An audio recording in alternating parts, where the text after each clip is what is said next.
What's the difference between remain and stay? Do they mean the same thing? Well, let's find out. Remain and stay are often used with the same meaning. I am sure you might have heard a pilot say, "Please remain seated in your seats," or "Please stay seated until we land." The first way to use them is to talk about a particular state. For example, Ria remained silent in class. I stayed awake all night. Both these examples tell us that someone continued to be in a particular state.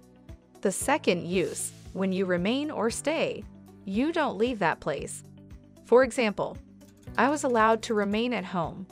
Most people stayed home during the lockdown. That was pretty simple to understand. Now the third use. If something still exists, you can say it remains. We don't say that it stays. Take a look at these examples. Even today, parts of our grandfather's house remain. The broader problem of climate change remains. And the fourth and final use. When you live somewhere for a short time, you can use stay. We don't use remain.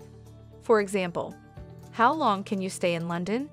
He was staying in a hostel while studying engineering. Be careful, never use remain with this meaning.